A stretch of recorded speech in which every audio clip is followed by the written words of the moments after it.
আসসালামু আলাইকুম, কেমন আছেন সবাই? তো আজকে রান্না করতেছি মুরগির মাংস ঝাল ঝাল। কীভাবে রান্না করলে অনেক মজা হবে আপনারা ট্রাই করে দেখতে পারেন। তো আমি পেঁয়াজটা আগে ভাজা নিতেছি।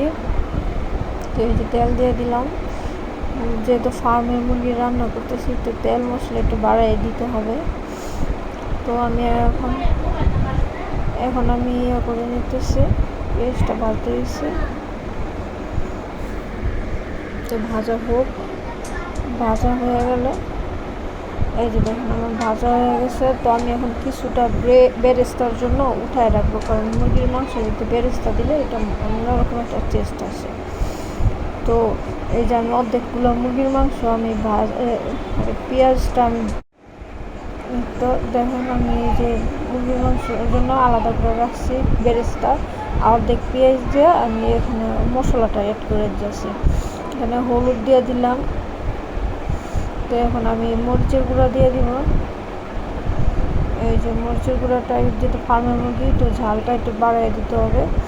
তো আমি এখানে ঝালটা অ্যাড করে দিতেছি, বাড়াই দিলাম। এনে ধনিয়ার গুঁড়া দিলাম 1 চামচ। তো এখন দিয়ে দিব হচ্ছে লবণ। লবণটা একটু মশলাটা একটু বাড়াই দিবেন, যেহেতু ফার্মের মুরগি, ব্রয়লার মুরগিতে তেমন মশলা না দিলে ভালো লাগে না। তো গরম মশলা অ্যাড করে দিয়েছি, 2টা এলাচ, 2টা দারচিনি, 2টা যে ঠেঙ্গা, 2টা তেজপাতা, এগুলো দিয়ে দিলাম। তো আমি এখন মানে রসুন বাটাটা দিয়েছি। রসুন বাটাটা মুরগির মাংসতে একটু বেশি দিবেন আর আদা বাটাটা কম দিবেন। আর এখানে একটু গরম মশলা দিয়ে দিলাম, মানে সামান্য ছিল তাই দিয়ে দিয়েছি অল্প। মশলা কষাইতে দিয়ে দিছিলাম। তো এখন কষানো শেষে 2টা টমেটো দিয়ে দিলাম। তো টমেটোটা দিলে একটু কালারটা সুন্দর আসে, টেস্টটা অন্যরকম আসে। চাইলে আপনি এখানে টমেটো সসও অ্যাড করতে পারেন। তো আমি এখানে টমেটো দিয়ে দিয়েছি। তো এখানে দেখেন আমি মশলাটা কষানো শেষ হয়ে গেল। তো আমি এখন মুরগির মাংসটা অ্যাড করে দেবো। মুরগির মাংসটা ভাজা নিয়েছি, চাইলে আপনি এইভাবেই রান্না করতে পারবেন। তো মুরগির মাংস ভাজা নিয়েছি, আলুও ভাজা নিয়েছি, আলুটাও ভাজা। তো এই যে এখন আমি সবগুলো দিয়ে এখন একটু কষাইতে দিয়ে দিব, সব তেল তুল যা আছে সব দিয়ে দিলাম। তো এখন আমি কষাইতে দিয়ে দেবো, একটু ঢাইকা দিয়ে দিব, যেহেতু একটু সিদ্ধ হইতে হবে। আলুটা ভাজে নিলেও একটু ঢাইকা দিই যে সিদ্ধ হয়। গ্যাস কম আমাদের এখানে গ্যাস থাকে না, খিলগাঁও এলাকা প্রচণ্ড গ্যাসের সমস্যা থাকে। তো আমার এখানে এই যে কষানো শেষ, এখন আমি পানি দিয়ে দেবো।